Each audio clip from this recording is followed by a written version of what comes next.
Hello rock folks out there, this is your favorite magazine reader, PJ Pat, along with my trustworthy sidekick, always behind my back, always supervising me, Richard. Give it up, Richard. Yeah. Alright, so today I'm super excited to read you one of this classic guitar magazines called Guitar Legends.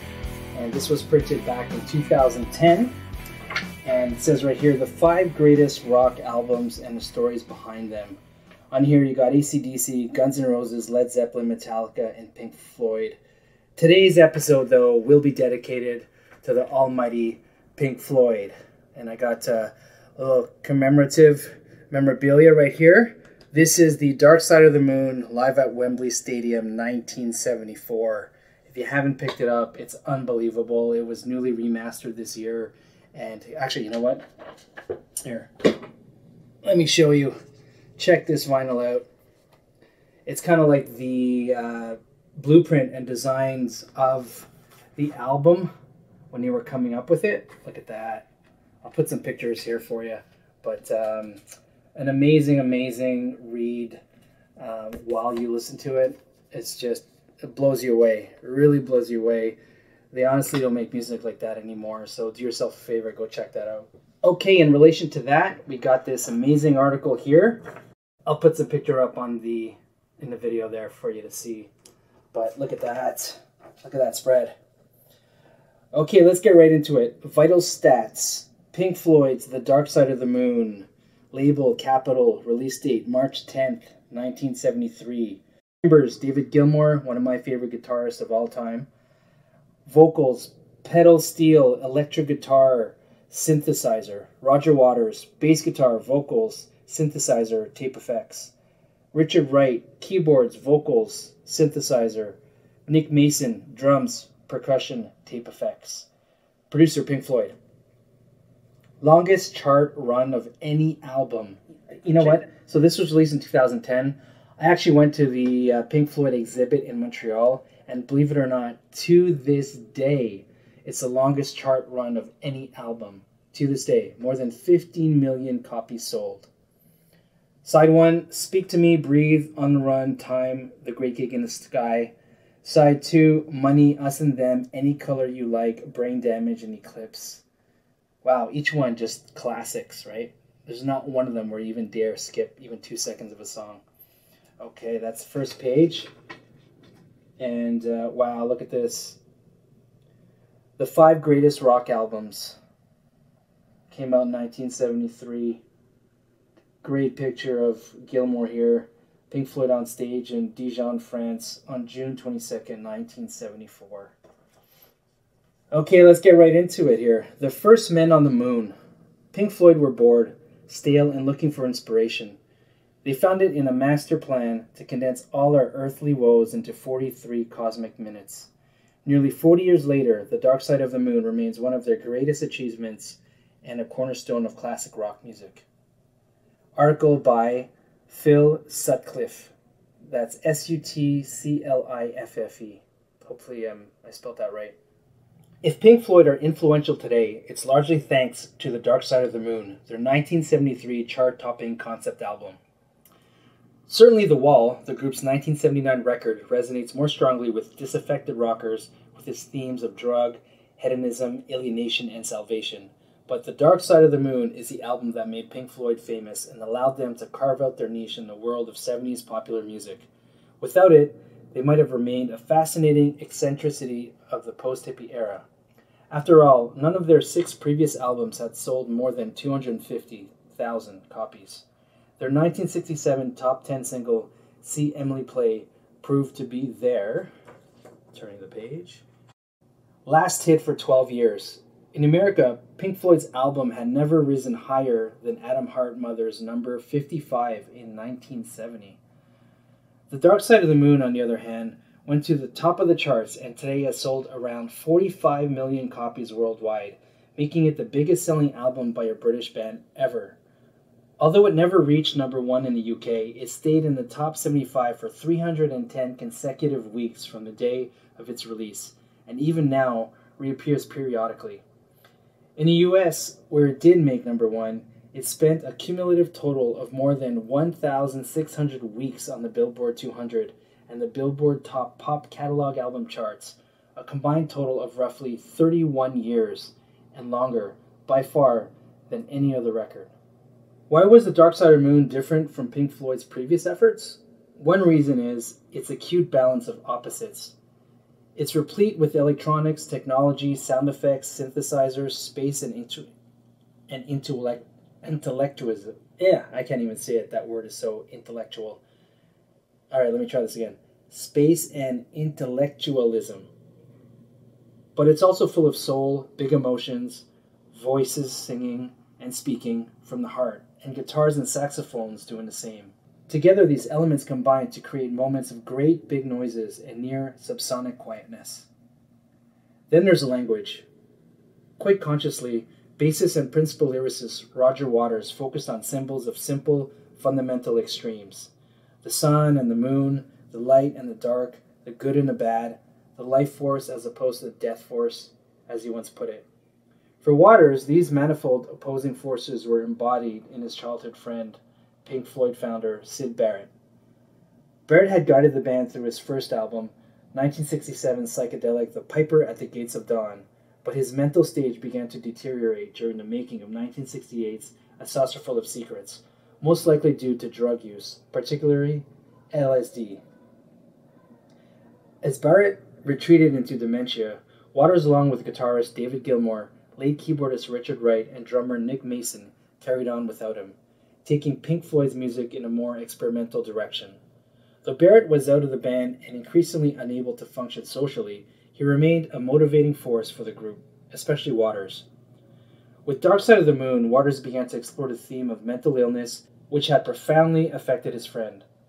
At the same time, his lyrics explore the fundamental psychic issues affecting most adults as they confront life's dispiriting pressures and death's growing proximity. As Rogers says of the song Brain Damage, the line, "I'll see you on the dark side of the moon," is me speaking to the listener, saying, I know you have these bad feelings and impulses, because I do too, and one of the ways I can make contact with you is to share the fact that I feel bad sometimes. The making of Dark Side of the Moon began in a rush. Pink Floyd concluded their North American tour for Metal, the album's predecessor, in Cincinnati on November 20th, 1971.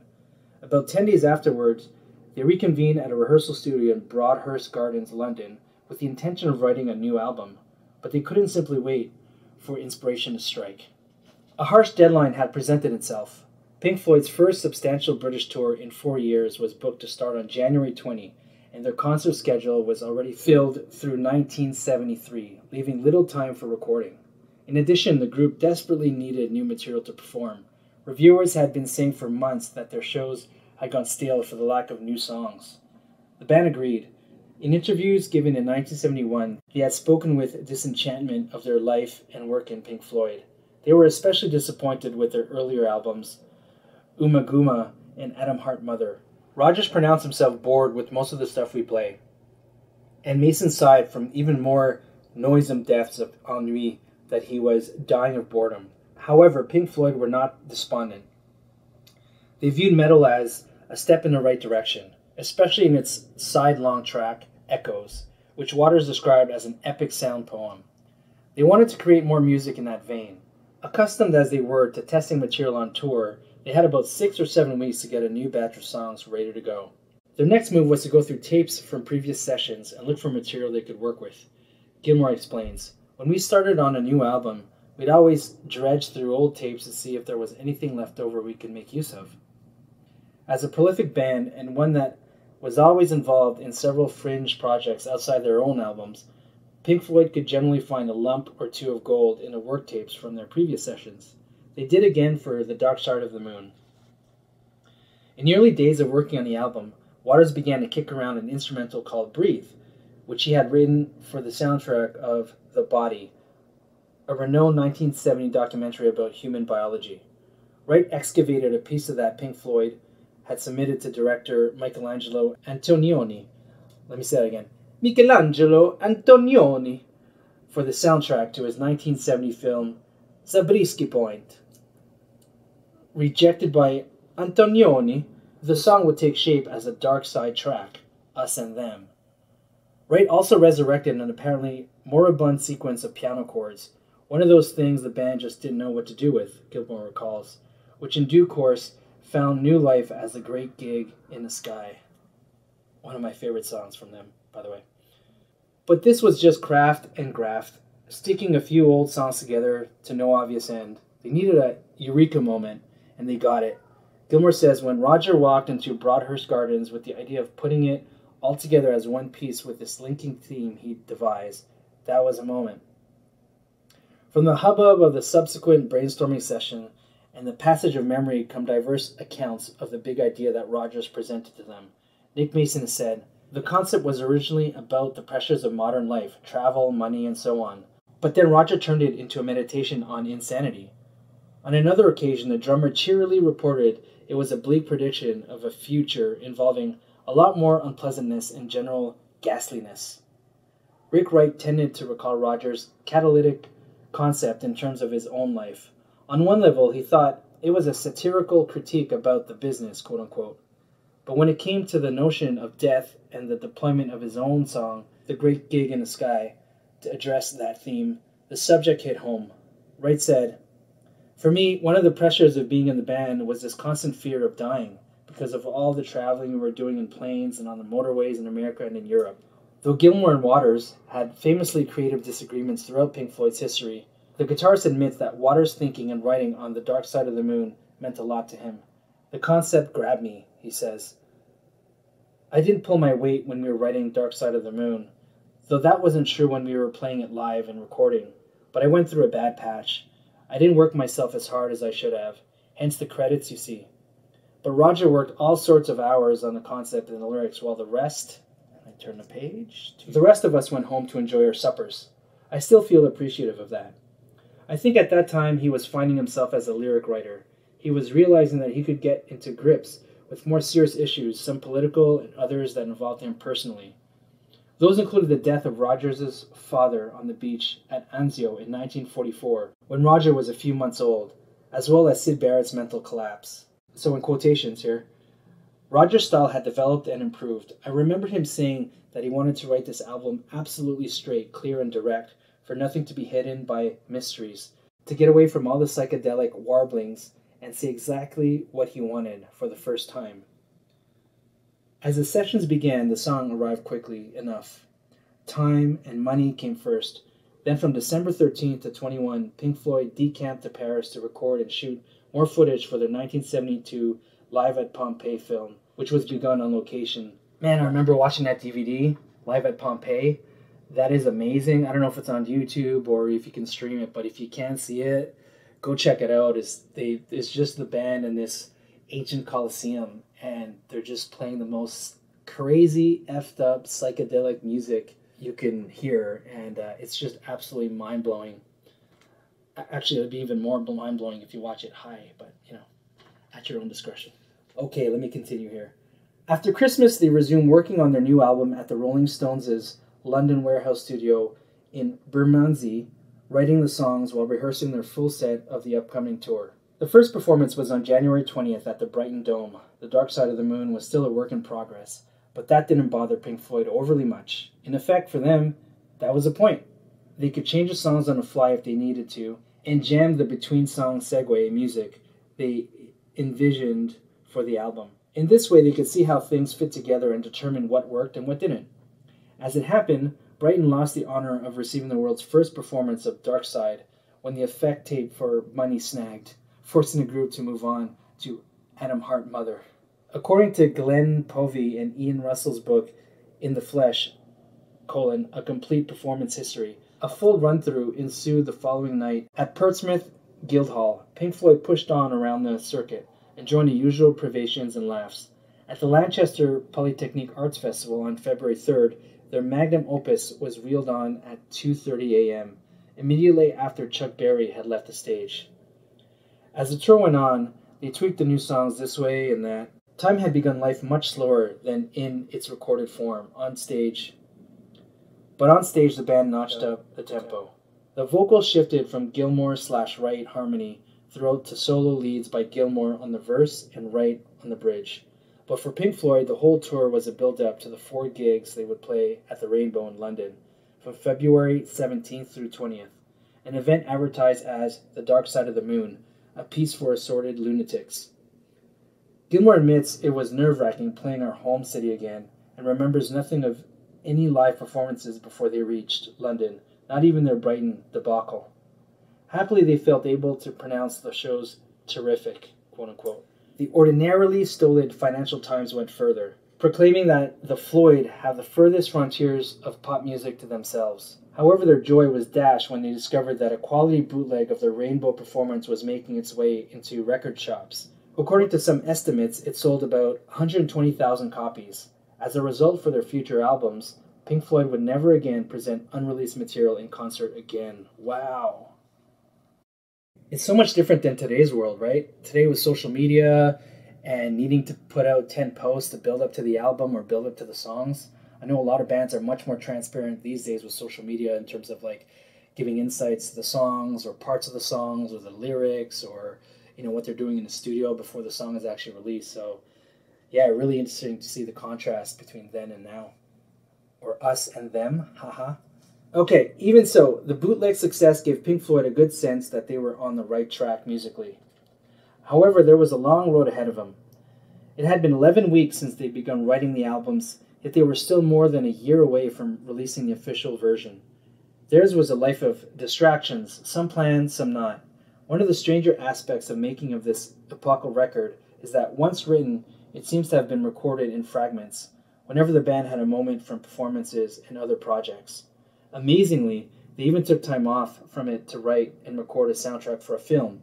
In 1969, the group had composed the soundtrack for the film More by director Barbet Schroeder. Now the director was back asking Pink Floyd to work with him on his latest film, La Vallée. Gilmour says, Barbet said we would like to work on another film with him. We said yes, and off we went.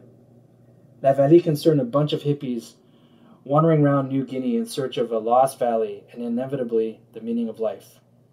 Pink Floyd could relate to that, and they signed on to the project. On February 23rd, the group left for a 7-day stay at the Château d'Hérouville near Paris, to be followed up by another 5-day stint beginning March 23rd.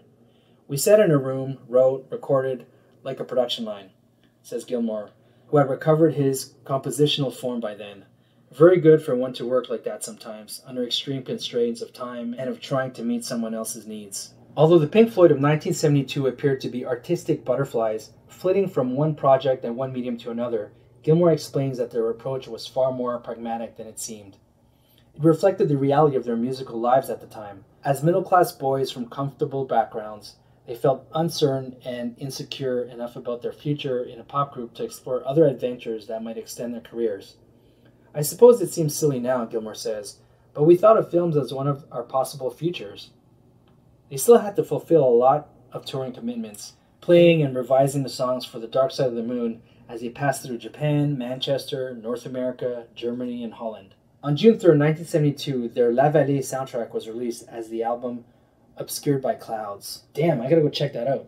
Have any of you heard that album? If so, let me know what you think. Drop in the comments what you think about it, and I'll definitely go check it out. Just 2 days earlier, Pink Floyd had moved into Abbey Road to put down tracks for The Dark Side of the Moon. The basic tracks for Us and Them were taped on June 1st, Money on June 7th, Time on June 8th, and The Great Gig in the Sky on June 25th. Man, that's crazy. Such classic songs recorded all within a month's time. How unbelievable is that? Okay, back to the article. But the sequence of studio dates was broken down when they played 2 nights at the Brighton Dome, a replacement for the technically troubled show on January 20th. Though originally denied the honor of seeing the first complete performance of The Dark Side of the Moon, the Dome audience got a first after all. While in North America, Rodgers had written a new song to close the album, Eclipse. He says, the album felt unfinished to me when we were doing it on the road. I came in one day and said, here, I've just written the ending, and this is it. Brian heard the world premiere. These days it seems a wonder how Pink Floyd coped with such hectic, erratic, and unfocused schedule. Gilmour shrugs it off. I didn't find it a problem. Go off to America, come back, do 3 or 4 days of work on an album, off again. We were used to it. Nick has a year planned us from those days, and every day is full. Record in the morning, drive up to Newcastle for a gig in the evening, that sort of thing. Every single day of the whole year. On the other hand, after the Dome gigs, Pink Floyd took 2 months off for vacations. Not another note of The Dark Side of the Moon was recorded until mid-October. Wow. See, I couldn't do that. I personally couldn't do that. You know, when I'm in the studio recording an album, I gotta be there until it's done. Then again, I'm also not touring Japan, Europe, and the rest of the world, so on me.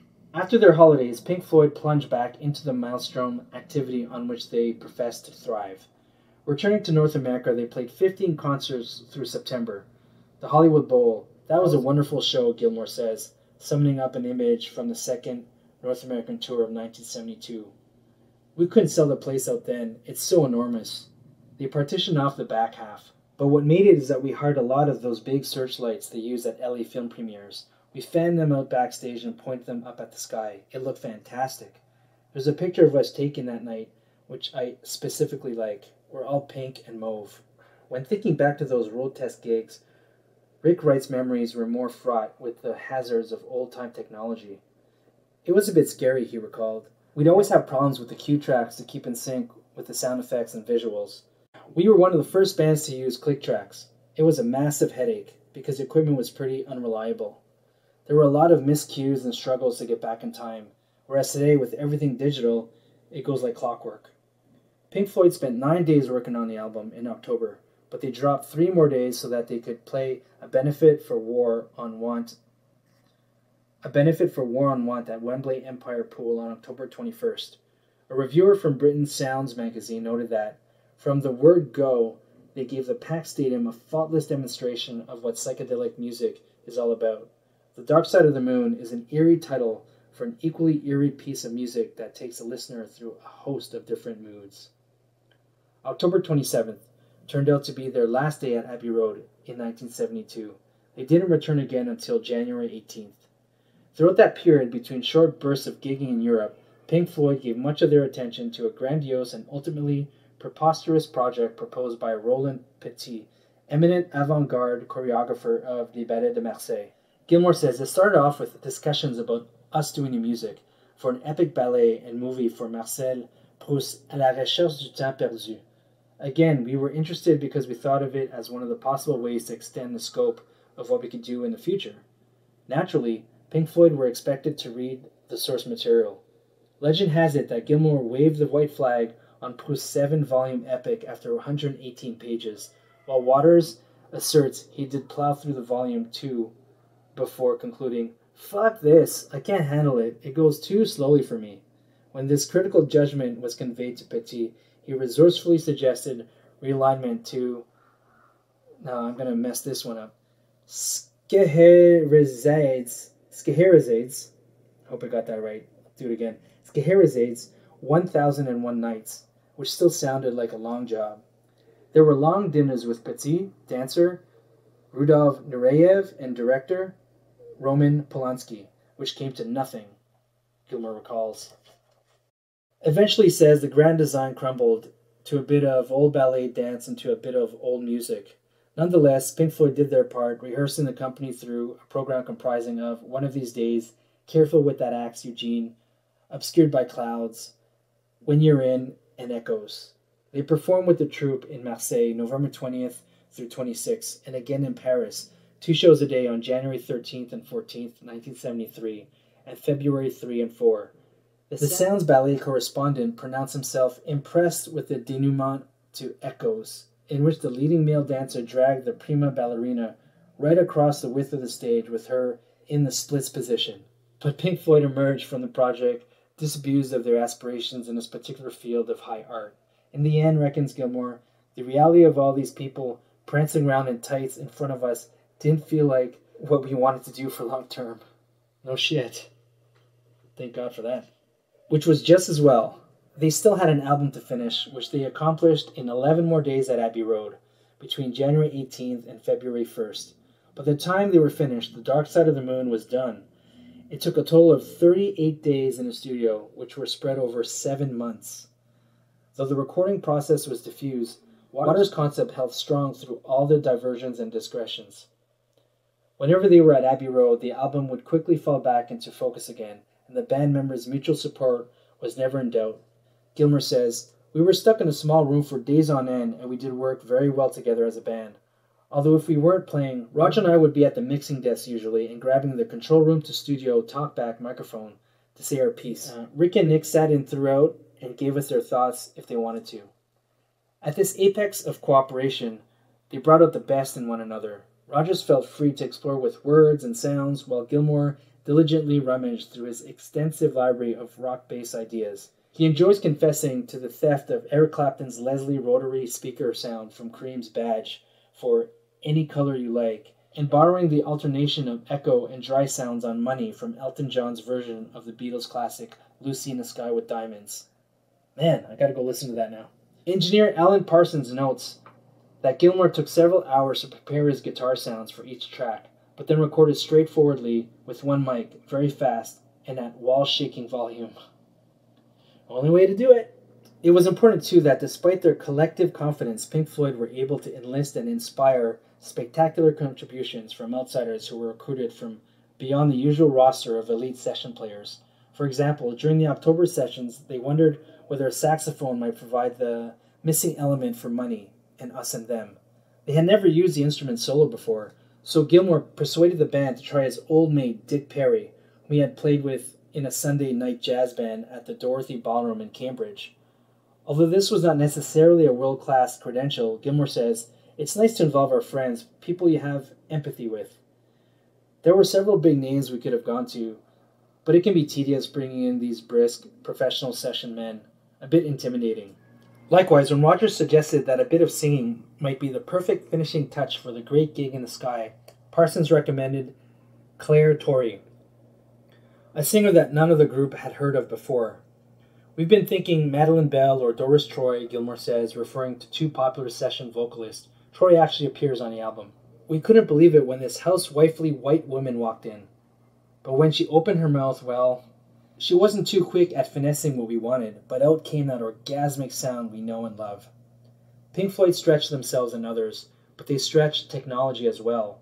Prior to recording the album, Gilmour visited British synthesizer innovator Peter Zinoviev at his home in Putney, in southwest London.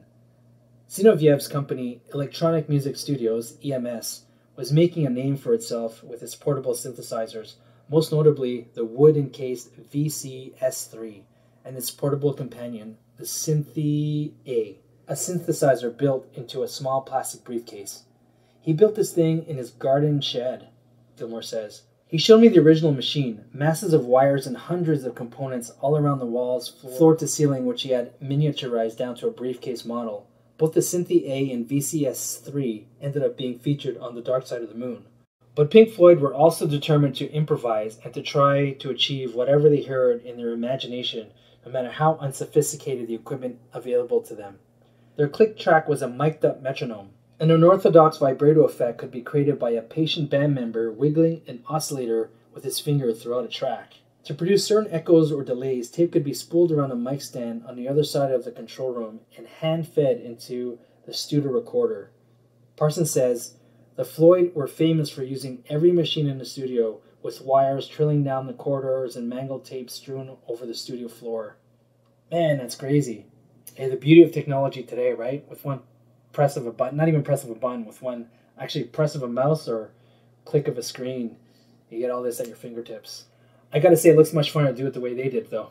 Even so, perhaps a crucial factor that elevated The Dark Side of the Moon to the rock pantheon was the cooperation between Waters and Gilmour. Parsons watched them work side by side in the control room and found it impossible to deduce which one was the leader. So relaxed were they that they produced each other. Roger would produce Dave playing guitar and singing, and Dave would produce Roger doing his vocals.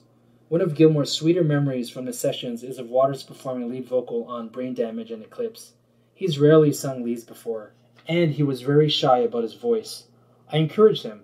On occasions he would try to persuade me to sing for him, and I wouldn't. The truth is that our working relationship remained very good, even through making most of the wall. There were many moments when we were really talking well together and told each other so. We had huge roles, but they were about passionate beliefs in what we were doing. Roger is a very intelligent and creative person, and I am stubborn and pig-headed, but I think I have good musical sense. Sometimes he would be willing to sacrifice all sorts of musical moments to get his message across. Our roles were complementary, at least in theory. We recognized each other's strengths and weaknesses. We would prevent one another's worst excesses and indulgences. Gilmour recognizes the insight behind an oft-repeated Waters remark about Pink Floyd being divided between architects, himself and Mason, and musicians, Gilmour and Wright. That's fair. Roger believed he could bring to bear our own work elements of what he had learnt about structure and dynamics. He's equally acquiescent when it comes to an observation made by another Pink Floyd sound engineer, Nick Griffiths, who said that Dave made people enjoy it and Roger made them think. I wouldn't argue with that, Gilmour says. A bit simplistic, but it'll do. It's a great combination if you can please both minds and hearts. There was a moment when it all came together, says Gilmour, insouciance quivering a little for once at the magnitude of this memory. Eventually, we'd finished mixing all the tracks, but until the very last day, we never heard them as the continuous piece we'd been imagining for more than a year. We had to literally snip bits of tape, cut in the linking passages, and stick the ends back together. Finally, you sit back and listen all the way through at enormous volume. I can remember it. It was absolutely ... He teeters on the edge of some precipitous objective, but at the last second, Englishness tugs him back.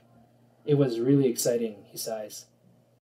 Pink Floyd had the chance to display their capacity for haughtiness. Not sure what that means. Let me know in the comments below. Wink, wink. When only Rick Wright turned up for the Dark Side of the Moon's press launch at the London Planetarium because EMI had failed to install a 4-channel quadraphonic audio system for the playback. But they could not remain aloof when on March 31st, The Dark Side of the Moon topped the American album chart, boosted by Money, which reached the singles top 20. As a result, the album received an additional promotional shove from Capitol Records. As Mason put it, that changed everything. Andy Warhol came to see Pink Floyd at New York's Radio City Music Hall on March 17th, and 20,000 concertgoers attended the Earl's Court shows on May 18th and 19th. As part of the stage show, a plane swooped down from the roof to crash on stage, and the band appeared to fire a barrage of rockets into the audience. Suddenly, Pink Floyd were both chic and enormous. I think we were underground until Dark Side of the Moon, Mason says. Before we were seen as some form of intellectual rock and roll, but its success was our defining moment. Gilmour says, it was Money that made the difference, rather than Dark Side of the Moon. It gave us a much larger following, for which we should be thankful. But they included an element who weren't versed in Pink Floyd's ways. It started from the first show in America, in Madison, Wisconsin. People at the front shouting, "Play Money! Give me something I can shake my ass to!" We had to get used to it. But previously, we'd been playing to 10,000 seaters where, in the quiet passages, you could hear a pin drop. One always has a bit of nostalgia for the days when we could perform without compromise to that level of dynamics. I think that tendency is what culminated for Roger in the famous incident at the end of the Animals tour when he spat at a fan. Gilmour adds, referring to the 1977 episode that provided the spark of inspiration for The Wall, "Something's lost and something's gained in living every day, you know." Joni Mitchell said that. And that is it. That concludes the article. You know, as I said, I went to see the Pink Floyd exhibition in Montreal earlier this year. I remember watching a video from the exhibit, and they said that during the recording of Dark Side of the Moon was the happiest time that the band was together as a unit. They just enjoyed each other's company, recording the Dark Side of the Moon, and it was just happy times. And they haven't really recouped that kind of atmosphere since then, unfortunately. Even though The Wall is amazing, but I believe there was much more tension between Rodgers and Gilmour during the recording of The Wall. Roger Waters actually mentions that incident where he spat at a fan, and that actually happened at a concert in Montreal. On the Animals tour, he was having such a hard time with some of the fans and what they were doing, and it obviously culminated to that spit at a fan in Montreal, and he wanted to literally build a wall between him and the fan for numerous reasons. So I think it was pretty disillusioned at that time. But think about that. If it wasn't for that spit, we probably wouldn't have The Wall right now. So thank you to that fan who took it on the face. We owe you big time, buddy. At the end of this magazine, there's also a tab for the song Money. What I'll do, I'll take a couple of pictures of that tab, and for all you guitar freaks, go nuts. All right, I'll end it right there. Pink Floyd, what a classic band. To this day, I don't think there's any band that sounds like them. I think there are bands that try to sound like them, but nothing comes quite close. So funny story, in that exhibit in Montreal that I saw earlier this year, on one of the videos, they said that earlier in their career, when they weren't really that known, a lot of the managers they were dealing with, or concert promoters, or executives, they would always come up to them and say, "Hey, which one's Pink?" So I think on one of these songs in Wish You Were Here, you'll hear that line where he says, "Which one is Pink?" or something like that. I'm paraphrasing it, but it might be Cigars. So go check that out. If it's not Cigars, definitely let me know. I'm sure of it, though, that there is one line where it says, "Which one is Pink?" or he's asking a question, "Who is Pink?" Something like that in one of the songs. Like I said earlier, David Gilmour is one of my all-time favorite guitar players. He's also, believe it or not, one of Tom Morello's all-time favorite guitar players. And the reason is that tone, that unbelievable, beefy, strat tone that no one seems to replicate. I remember seeing them back in the late 80s, I believe. Late 80s, early 90s. Actually, no, I think it's early 90s. Pulse Tour. The Pink Floyd Pulse Tour. When they played at the Olympic Stadium in Montreal. And, oh man, what a show. What a show. That's when they had that pulse, that like huge sphere on stage. The whole stadium was filled with cannabis smoke, and we were all super high. And there was David Gilmour with his phenomenal fat bottom tone playing the solo to Comfortably Numb at the end. And we're just like, give me more. This is awesome. It was unbelievable. I remember to this day, and I was just soaking it all in. And I remember looking at my friend, and he was just like, it's as if he saw an alien or something, just like in total awe. All our senses were just stimulated and just vibrating the whole solo. Man, incredible, incredible. I get goosebumps just talking about it right now. Okay, those are my Pink Floyd stories. Hope you enjoyed the article. Hope you learned a thing or two about this amazing band. Hopefully it pushes you to go back and listen to that album. What a classic album. If you haven't gotten this yet, I highly recommend it. An amazing, phenomenal sound as well. I don't know what they did with the mix of this, but it sounds absolutely amazing, especially on vinyl. Hey Richard, you want to say bye? I guess that's a no. Alright, well, until the next video, peace.